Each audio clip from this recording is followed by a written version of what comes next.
Kerala vision news exclusive. മുൻ സംസ്ഥാന അധ്യക്ഷൻ കെ സുരേന്ദ്രനെ ബി.ജെ.പി. രാജ്യസഭയിലേക്ക് പരിഗണിക്കുന്നു. ഉത്തരേന്ത്യയിലെ രാജ്യസഭാ സീറ്റിൽ നിന്നും MP ആക്കാനാണ് നീക്കം. കേരള ബി.ജെ.പിയിലെ വിഭാഗീയത പ്രശ്നം പരിഹരിക്കാനാണ് ഈ ഫോർമുല. വിശദാംശങ്ങളുമായി റിയാസ് KMR ചേരുന്നു. Riyas, good morning. Kerala vision news exclusive. മുൻ സംസ്ഥാന അധ്യക്ഷൻ കെ സുരേന്ദ്രനെ ബി.ജെ.പി. രാജ്യസഭയിലേക്ക് പരിഗണിക്കുന്നു. വിവരങ്ങൾ. Good morning Vrinda. ഒരു ഏറ്റവും പ്രധാനപ്പെട്ട പൊളിറ്റിക്കൽ ബ്രേക്കിങ്ങിലൂടെ കേരള വിഷൻ ന്യൂസ് ഇന്നത്തെ ഈ ദിവസം തുടങ്ങുകയാണ്. ഈ ജൂലൈ 12 ദിവസം തുടങ്ങുകയാണ്. ഇന്നലെയാണ് BJPയുടെ പുതിയ സംസ്ഥാന സഹഭാരവാഹികളുടെ പട്ടിക പ്രഖ്യാപിച്ചത്. അതിൽ കെ സുരേന്ദ്രൻ പക്ഷത്തെയും വി മുരളീധര പക്ഷത്തെയും തഴഞ്ഞു എന്ന ആക്ഷേപം പരക്കെയുണ്ട്. എങ്കിൽ കൂടിയും ഏറ്റവും ആദ്യം ഈ ഇന്നലത്തെ പട്ടികയിൽ പ്രതിഷേധിച്ച് ഒരു അതൃപ്തി അറിയിച്ച് പരസ്യമായി പ്രകടിപ്പിച്ചത് PR ശിവശങ്കർ എന്ന രാജീവ് ചന്ദ്രശേഖരനുമായി അടുത്ത് നിൽക്കുന്ന BJP നേതാവാണ് ആ ഒരു അതൃപ്തി പ്രകടിപ്പിച്ചത് എന്നുള്ളതാണ്.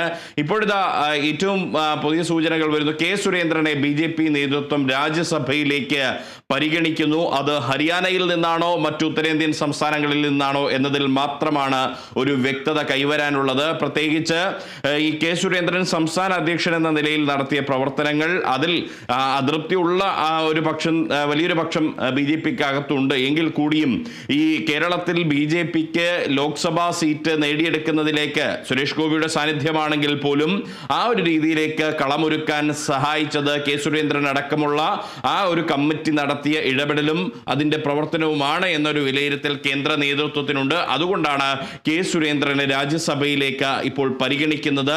ആ പരിഗണന എന്നുള്ളത് ഇന്ന് അമിത്ഷാ കേരളത്തിലുണ്ട്. BJPയുടെ മുൻ ദേശീയ അധ്യക്ഷൻ കേന്ദ്ര ആഭ്യന്തരമന്ത്രി അമിത്ഷാ ഇന്ന് കേരളത്തിലുണ്ട്. പ്രത്യേകിച്ച് തിരുവനന്തപുരത്ത് മാരാർജി ഭവൻ, കേരളത്തിലെ ഒരു രാഷ്ട്രീയ പാർട്ടിയുടെ ഏറ്റവും വലിയ ഓഫീസ് ഉദ്ഘാടനം ചെയ്യാൻ അദ്ദേഹം എത്തുകയാണ്.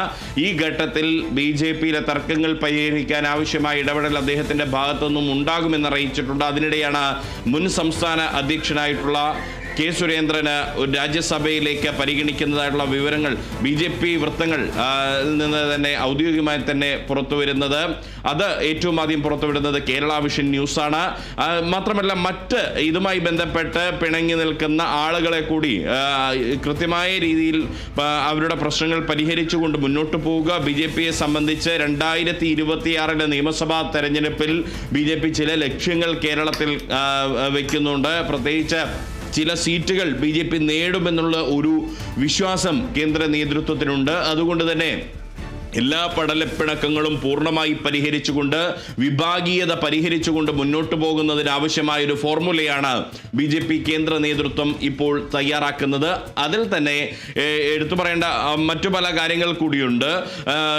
ഇതുമായി ബന്ധപ്പെട്ട് ഇടഞ്ഞു നിൽക്കുന്ന മറ്റ് ആളുകളെ കൂടി, പ്രത്യേകിച്ച് വി മുരളീധരൻ അടക്കമുള്ളവരെ ദേശീയ നേതൃത്വത്തിന്റെ ഭാഗമാക്കിക്കൊണ്ട് തന്നെ മുന്നോട്ട് പോവുക എന്നൊരു നയമായിരിക്കും BJP സ്വീകരിക്കുക. എന്തായാലും മുൻ സംസ്ഥാന അധ്യക്ഷൻ കെ സുരേന്ദ്രനെ രാജ്യസഭയിലേക്ക് പരിഗണിക്കുന്നു. ഒരു രാജ്യസഭാ MP ആയി കെ സുരേന്ദ്രൻ വന്നിറങ്ങുന്ന ഒരു സാഹചര്യം. എന്തായാലും അദ്ദേഹത്തെ ഗവർണറാക്കി ഒരു രാഷ്ട്രീയ വനവാസത്തിന് അയക്കാനല്ല BJP കേന്ദ്ര നേതൃത്വത്തിന്റെ തീരുമാനം. മറിച്ച് രാജ്യസഭയിലേക്ക് പരിഗണിച്ച് അർഹമായ പരിഗണന നൽകിക്കൊണ്ട് ഈ ദേശീയ രാഷ്ട്രീയത്തിലും കേരള രാഷ്ട്രീയത്തിലും ഒരുപോലെ അദ്ദേഹത്തിന് എങ്ങനെയാണോ ഒരു സ്ഥാനമുള്ളത് ആ സ്ഥാനം നിലനിർത്തിക്കൊണ്ട് തന്നെ മുന്നോട്ട് പോകാനുള്ള ഒരു സാഹചര്യം ഒരുക്കാനാണ് BJP കേന്ദ്ര നേതൃത്വത്തിന്റെ തീരുമാനം.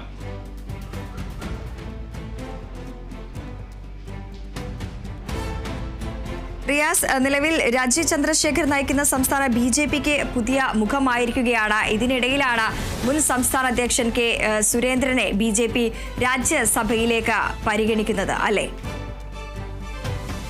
തീർച്ചയായും കെ സുരേന്ദ്രനെ മാത്രമല്ല, കെ സുരേന്ദ്രനെ രാജ്യസഭയിലേക്ക് പരിഗണിക്കുക എന്ന് മാത്രമല്ല, വി മുരളീധരൻ, കെ സുരേന്ദ്രനും വി മുരളീധരനും പക്ഷം ഒരുമിച്ചാണ് ഇപ്പോൾ പോകുന്നത്. അതിന് PK കൃഷ്ണദാസ് പക്ഷത്തെയാണ് അവർ എതിർക്കുന്ന PK കൃഷ്ണദാസ് പക്ഷത്തെയാണ് നിലവിലെ സംസ്ഥാന അധ്യക്ഷൻ രാജീവ് ചന്ദ്രശേഖർ കാര്യമായി പരിഗണിക്കുന്നത് എന്നൊരു ആക്ഷേപം ഇവർക്ക് തന്നെയുണ്ട്. BJP സംസ്ഥാന നേതൃതലത്തിൽ തന്നെയുണ്ട്. സ്വാഭാവികമായും വി മുരളീധരനെയും കൃത്യമായ രീതിയിൽ പരിഗണിക്കുമെന്നുള്ളതാണ് പ്രത്യേകിച്ച് BJPയുടെ പുതിയ ദേശീയ പ്രസിഡന്റ് വരാനിരിക്കുന്നു. അത് മഹാരാഷ്ട്രയിൽ നിന്നുള്ള ദേവേന്ദ്ര ഫഡ്നാവിസ് ആയിരിക്കുമോ, അല്ല പ്രഹ്ലാദ് ജോഷി ആയിരിക്കുമോ, അതല്ല ഒരു വനിത എന്ന രീതിയിൽ നിർമ്മല സീതാരാമനോ ഡി പുരന്ദേശ്വരിയോ വരുമോ എന്നുള്ള കാര്യം മാത്രമാണ് ഇനി അറിയാനുള്ളത്. ദേവേന്ദ്ര ഫഡ്നാവിസിനോടാണ് RSS നേതൃത്വത്തിന് താല്പര്യമെന്നാണ് നമുക്ക് അറിയുന്നത്.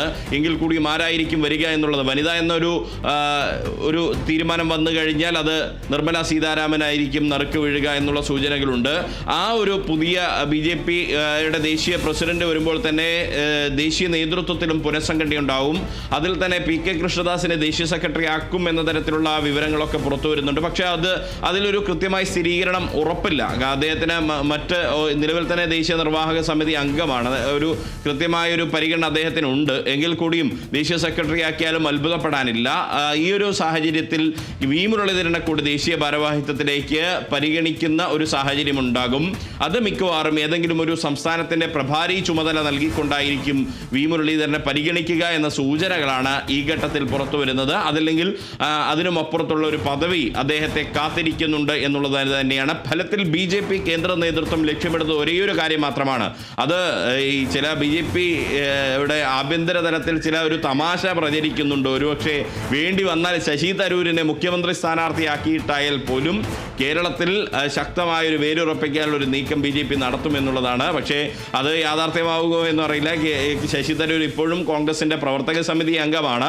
മോദി സ്തുതി തുടരുന്നുണ്ടെങ്കിലും ഒരുപക്ഷെ ശശി തരൂർ BJPയിലേക്ക് പോയേക്കാമെന്നൊരു ആശങ്ക കോൺഗ്രസ് നേതൃത്വത്തിനുണ്ടെങ്കിലും അവരത് തുറന്ന് പ്രകടിപ്പിക്കുന്നില്ലെങ്കിലും BJPയുടെ ആഭ്യന്തര തലത്തിലും കൂടി ചില നേതാക്കൾക്കും പ്രവർത്തകർക്കും ഇടയിലും ഈ തമാശ പ്രചരിക്കുന്നുണ്ട്. അതായത് BJP വളരെ ഗൗരവത്തോടു കൂടിയാണ് 2026 നിയമസഭാ തെരഞ്ഞെടുപ്പിനെ, കേരളത്തിലെ നിയമസഭാ തെരഞ്ഞെടുപ്പിനെ കാണുന്നത്.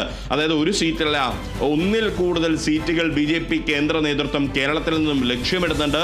അതിനാവശ്യമായ ഗ്രൗണ്ട് വർക്കുകൾ നേരത്തെ തന്നെ BJP തുടങ്ങിയിട്ടുണ്ട്. മറ്റ് പല രാഷ്ട്രീയ പാർട്ടികളും മറ്റ് 2 മുന്നണികളും ഇവിടെ വോട്ടർ പട്ടികയിൽ പേര് ചേർക്കുന്നത് അടക്കമുള്ള കാര്യങ്ങൾ മാത്രം എത്തി നിൽക്കുമ്പോൾ BJP അത്തരം പ്രവർത്തനങ്ങളൊക്കെ നേരത്തെ തുടങ്ങിക്കഴിഞ്ഞു. പ്രത്യേകിച്ച് രാജീവ് ചന്ദ്രശേഖർ സംസ്ഥാന അധ്യക്ഷനായി വന്നതിന് പിന്നാലെ തന്നെ ഗൃഹസമ്പർക്കം എല്ലാ ദിവസവും നിർബന്ധമാക്കിയിരിക്കുകയാണ്. ഏത് മുതിർന്ന നേതാവായാലും ശരി, തൻ്റെ പരിധിയിലുള്ള ഇടങ്ങളിൽ അല്ലെങ്കിൽ തനിക്ക് പറ്റുന്ന രീതിയിൽ ഗൃഹസമ്പർക്കം നടത്തിയിരിക്കണം. മാത്രമല്ല പ്രാദേശിക കമ്മിറ്റികൾ, ജില്ലാ കമ്മിറ്റികൾ മുതൽ അങ്ങോട്ടുള്ള കമ്മിറ്റികൾ തീർച്ചയായും ഗൃഹസന്ദർശനം നടത്തി ഓരോ ദിവസവും BJPയുടെ ആ ഒരു വാട്സപ്പ് ഗ്രൂപ്പിൽ കൃത്യമായി എന്ത് ചെയ്തു എന്നുള്ളത് കൃത്യമായി അറിയിക്കാനുള്ള ഒരു സംവിധാനം രാജീവ് ചന്ദ്രശേഖർ വന്നതിന് ശേഷം ഒരുക്കിയിട്ടുണ്ട്.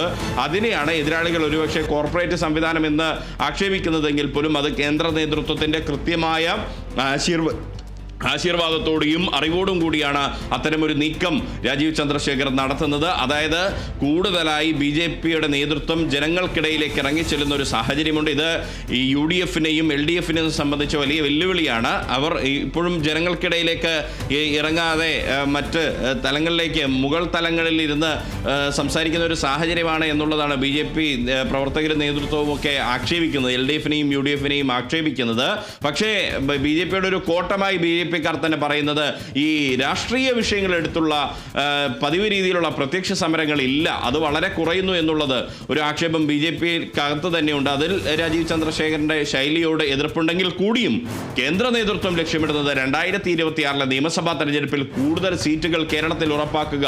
നേരത്തെ ഇതുണ്ടായിരുന്ന O രാജഗോപാലിനുണ്ടായിരുന്ന സീറ്റ് പോലെ അല്ലെങ്കിൽ ഒന്ന് മാത്രമല്ല, ഒന്നിൽ കൂടുതൽ സീറ്റുകൾ നേടിക്കൊണ്ട് BJP ഒരു കേരളത്തിലെ ഒരു നിർണായക ശക്തിയായി മാറുക, കറുത്ത കുതിരകളായി മാറുക എന്നുള്ളതാണ് ഈ 2026 നിയമസഭാ തെരഞ്ഞെടുപ്പിൽ BJP നേതൃത്വം ലക്ഷ്യമിടുന്നത്. അതിനാവശ്യമായ അണിയറ നീക്കങ്ങൾ നേരത്തെ തന്നെ BJP നേതൃത്വം തുടങ്ങിക്കഴിഞ്ഞു എന്നുള്ളതാണ് യാഥാർത്ഥ്യം. അതിന്റെ ഭാഗം കൂടിയാണ് നിലവിൽ ഈ BJPക്കകത്ത് രൂപപ്പെട്ടിരിക്കുന്ന വിഭാഗീയത പരിഹരിക്കാനുള്ള പുതിയ ഫോർമുല. അതിന്റെ ഭാഗമായി K സുരേന്ദ്രനെ രാജ്യസഭയിലേക്ക് പരിഗണിക്കുന്നു. വി മുരളീധരന് മറ്റൊരു സംസ്ഥാനത്തിന്റെ പ്രഭാരി ചുമതല അടക്കമുള്ള സംഘടനാ പദവികൾ നൽകിക്കൊണ്ട് ഏതെങ്കിലും ഒരു സംഘടനാ പദവിയിലേക്ക്, ദേശീയ പദവിയിലേക്ക് കൊണ്ടുവന്നുകൊണ്ട് വി മുരളീധരനെയും തൃപ്തിപ്പെടുത്തിക്കൊണ്ട് ആ വിഭാഗത്തെ പൂർണ്ണമായും ഒപ്പം നിർത്തുക എന്നുള്ളതാണ് BJP കേന്ദ്ര നേതൃത്വം ലക്ഷ്യമിടുന്നത്. വൃന്ദ, ശരി, വ്യക്തമാണ്. മുൻ സംസ്ഥാന അധ്യക്ഷൻ K സുരേന്ദ്രനെ BJP രാജ്യസഭയിലേക്ക് പരിഗണിക്കുന്നു. ഉത്തരേന്ത്യയിലെ രാജ്യസഭാ സീറ്റിൽ നിന്നും MP ആക്കാനാണ് നീക്കം. കേരള BJPയിലെ വിഭാഗീയത പ്രശ്നം പരിഹരിക്കാനാണ് ഈ ഫോർമുല.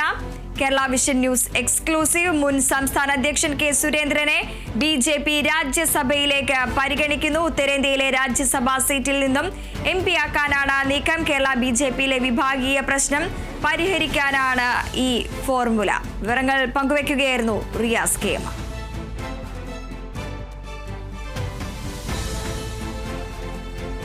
2 ദിവസത്തെ സന്ദർശനത്തിനായി കേരളത്തിലെത്തി കേന്ദ്ര ആഭ്യന്തരമന്ത്രി അമിത്ഷാ. ഇന്നലെ രാത്രി 10 മണിയോടെ എത്തിയ കേന്ദ്രമന്ത്രി തിരുവനന്തപുരത്ത് ഇന്ന് 2 പരിപാടികളിൽ പങ്കെടുക്കും. 11 മണിക്ക് BJP സംസ്ഥാന കാര്യാലയമായ മാരാർജി ഭവന്റെ ഉദ്ഘാടനം നിർവഹിക്കും. ഇവിടെ സ്ഥാപിച്ച മുൻ സംസ്ഥാന അധ്യക്ഷൻ KG മാരാരുടെ വെങ്കല പ്രതിമ അനാച്ഛാദനം ചെയ്യും. തുടർന്ന് പുത്തരിക്കണ്ടം മൈതാനത്ത് സംഘടിപ്പിക്കുന്ന പൊതുപരിപാടിയിലും പങ്കെടുക്കും. വൈകിട്ട് 3:30 അമിത്ഷാ ഡൽഹിയിലേക്ക് മടങ്ങും.